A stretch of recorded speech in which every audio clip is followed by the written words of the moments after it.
Hi everyone, welcome to Embodied Art Studio. I was thinking about color-wise what I wanted to teach today for those of you who are watching Embodied Art Studio videos on beginner acrylic painting tips. I like to talk about color, and sometimes I'm like, you know, different variations for purple, different variations for green, but today I was thinking, why not start with the basics? Maybe at some point in school you learned about our three primary colors, and if you can't remember, you need a reminder, or maybe you were never taught this, I never know. Our three primary colors are red, yellow, and blue. They are primary colors because no other color can mix them. In fact, these colors mix every other color. So today I am going to just have blue, yellow, and red on my palette, and we're gonna make every color on the color wheel using those three colors. And I'm hoping that what this video does for you as a beginner acrylic painter, it empowers you to know how to mix any color you want on the color wheel and beyond. I'm going to show you some beyond as well. So I'm going to go ahead and grab three colors, one of each, and I will show you exactly which ones I'm about to grab. Okay.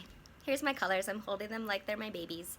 I have primary yellow. Cobalt blue is, I think, the closest, one of the closest blues to being the primary blue. That's right on the color wheel. And then I have primary red. It's really just called primary red in our studio.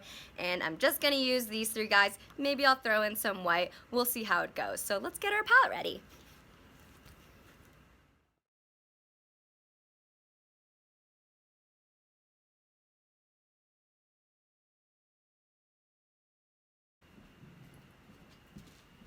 Okay, yay, let's mix some colors. So I have all my primary colors here. Let's start by making our secondary colors.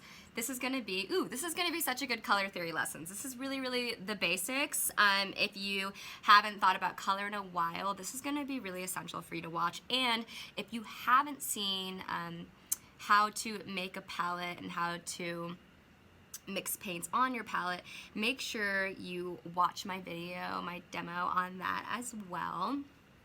I will put the link in the bio for you. And let's get started with making our secondary. So secondary colors are what you get when you mix two primaries together. So let's just discover what happens when we do that. All right, let's start with red and yellow. And you can already tell what's happening. We're gonna get orange. Orange, just a little tip with orange as a primary color. Yellow is like really wimpy. All right, so we wanna use mostly yellow and just a little bit of red. That is really incredibly close to our secondary orange. What happens when we put yellow and blue together?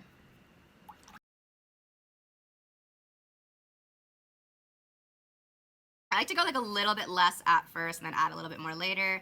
That way I don't end up with like a ginormous pile of paint that I did not want. And that's pretty close to our secondary green.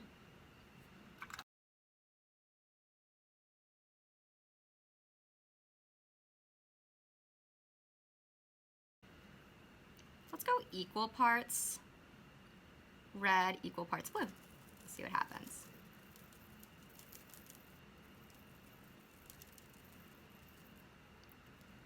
Little bit more on the red side, so let's grab a little bit more blue, which may mean that the red is a little bit stronger than the blue. And that is very close to our violet.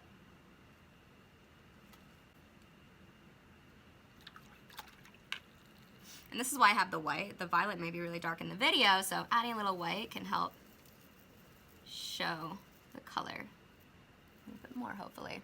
Wonderful. Yay! I love color and all the colors. So let's keep going. After secondary colors, we have tertiary colors. And tertiary colors, I like to describe them as an exaggeration of a secondary color. So instead of orange, it would be red orange or yellow orange. So also another way to describe it is it's in favor with one of the primary colors that you mixed to make the secondary color.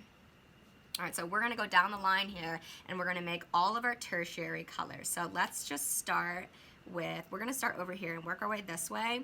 Let's start with red orange. So I'm just gonna go ahead and make it, you know what, actually, I really like this little chart thing. Let's keep going with this. So we're gonna take a little bit of this orange and add a little bit more red. Now remember, yellow is really wimpy, so you might need to add a little bit more yellow than you think. I'm gonna revisit this orange and make sure it's still orange. And then I'm gonna grab some more yellow.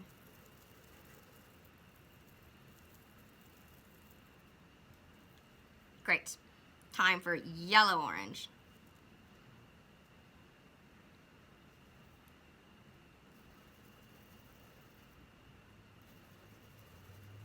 So definitely mostly yellow, just a little bit of red. Let's scooch over to our green family. Start out by making some yellow-green.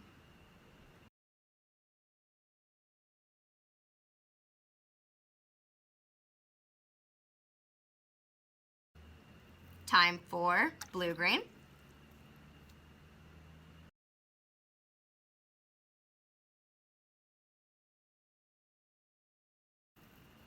So pretty. In fact, so pretty. Let's add some white to it so we can see the color a little bit more.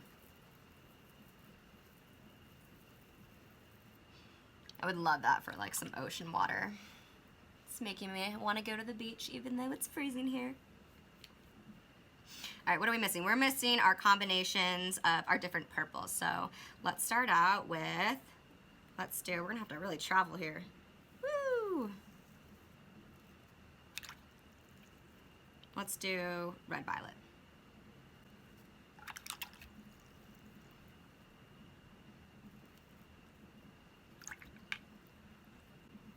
Once I'm done with this, I want you guys to take a screenshot so you forever remember not only my amazing skills to organize all of these colors, hoping that it makes sense, but just so you remember how to make all of the secondary and tertiary colors. Here we have a red violet. Let's add a little bit more blue. I'm just gonna go straight into the blue. Just a little bit more. Great. Wonderful. Yay. It's kind of like a rose color. Like a wine color. Add a little bit of white so we can see it better. There we go. And then we have blue violet. Let's go down here.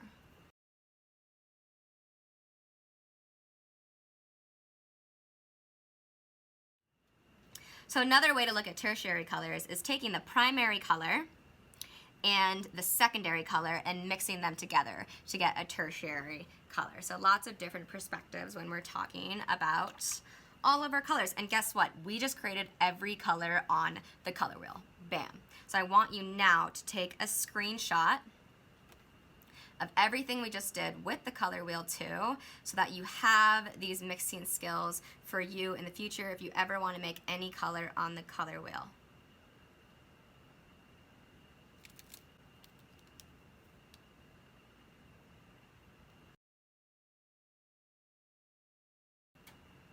Wonderful. Well done. Comment below, what is your favorite color that we just created in our beautiful rainbow palette we have here? That's the great thing about color is like you can love a color, you can hate a color, and no one gets to question you why. If you've watched my video demonstration on how to dull down vibrant colors, you already know the secret, but just because I have all my colors out here, before I end this video, I want to talk about how to get browns and grays. So what we want to do is we want to take a look at our color wheel and see what colors are very far away from each other, like directly across. So let's do a color I didn't do in my other video tutorial just for fun. Let's do blue, green, and red. Blue, green, and red, orange. Here's my red, orange. Just a little guy, and I think here's my blue, green. Brown. Kind of like this brown though. Let's do another one. Let's do yellow, green, and red, violet. Yellow, green, red, violet. And this will be our last one.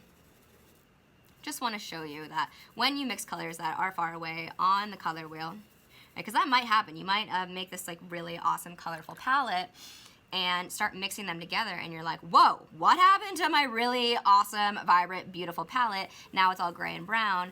Just a little note that colors that are really far away from each other on the color wheel, and there's a ton of partners here that we have that are very distant from each other, will create browns and grays, which maybe you want, maybe you don't want, but something to note that these colors are very vibrant, all separated from each other, but when you start mixing different ones together, you're gonna get some grays and browns. And that's it. Here's our rainbow palette. It makes me so happy. Doesn't it make you happy? I love colors. I'm a dork for color. My name is Shannon and we're in Embodied Art Studio. Make sure you ring the bell so you get notifications when we upload more videos. And if you want to keep watching us as well, make sure you ring the bell. So that's it for now. I hope you guys catch our next video and I hope everyone has a wonderful, colorful rest of their week.